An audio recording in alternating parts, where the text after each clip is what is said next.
আলহামদুলিল্লাহ, ২৪ বছর ধরে যে রহস্য ঘিরেছিল সালমান শাহর মৃত্যু, সে রহস্যে এবার যেন নতুন বিস্ফোরণ। গ্রেফতারের পর ডন রিমান্ডে সবকিছু স্বীকার করেছেন।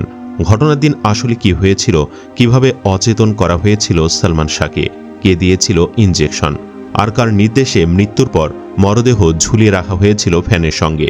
এতদিন নিজেকে নির্দোষ দাবি করা ডন এবার জিজ্ঞাসাবাদে কি স্বীকার করেছেন। রাষ্ট্রপক্ষের আইনজীবীর বক্তব্য সামনে আসতেই নতুন করে তোলপাড় শুরু হয়েছে।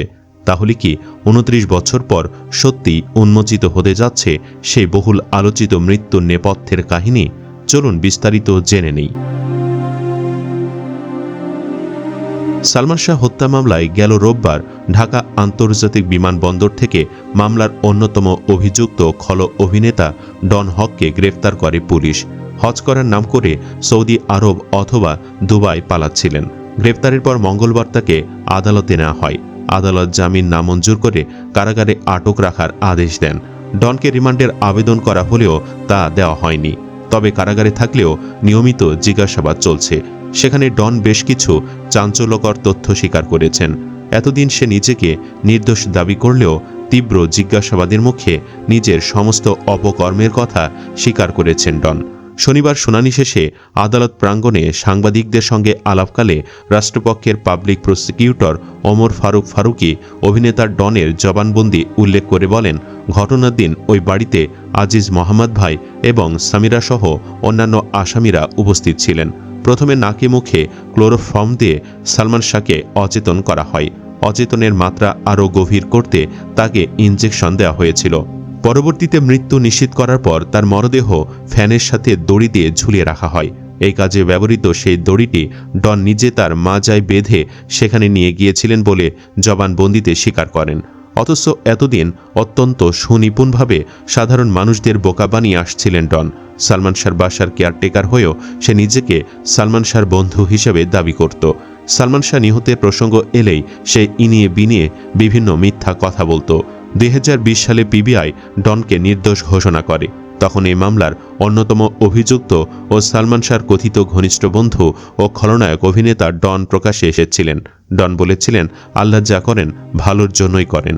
অবশেষে বন্ধুকে হত্যার মিথ্যা অভিযোগ থেকে মুক্ত হলাম। ডন আরও বলেন, ২৪ বছর বুকের ভেতর বন্ধুকে শেষ করার মিথ্যা অপবাদ আমাকে নিয়ে ঘুরতে হয়েছে। আমার যে ক্ষতি হয়েছে তার পূরণ কিছুতেই হবে না। আমি ধৈর্য ধরেছিলাম।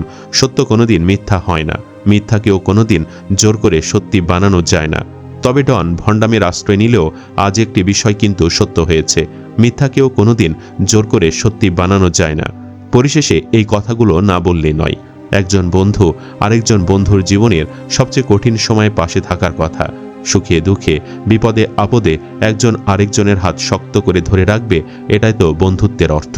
অথচ সালমান শাহর জীবনের সবচেয়ে নির্মম অধ্যায়টি যদি সত্যি এমন হয়, তাহলে এর চেয়ে বেদনাদায়ক আর কি হতে পারে?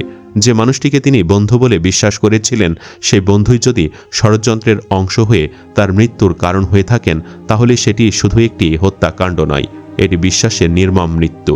সালমান শাহ ছিলেন কোটি মানুষের প্রিয় নায়ক, কিন্তু ক্যামেরার বাহিরের জীবনে তিনিও ছিলেন একজন মানুষ যার ছিল বন্ধুত্বের প্রতি বিশ্বাস, আপনজনদের প্রতি ভালোবাসা এবং কাছের মানুষদের ওপর নির্ভরতা। সে বিশ্বাসের সুযোগ নিয়ে যদি কোনো বন্ধুকে শেষ করে দেয়, তাহলে প্রশ্ন থেকেই যায়, একজন মানুষ কিভাবে এতটা নির্মম হতে পারে? দর্শক, আপনি কি চান ডন যেন প্রকাশ্যে ফাঁসি দেওয়া হোক? কমেন্ট বক্সে জানিয়ে দিন আপনার মতামত। ভিডিও ভালো লাগলে লাইক দিন এবং চ্যানেলটি সাবস্ক্রাইব করুন। ধন্যবাদ।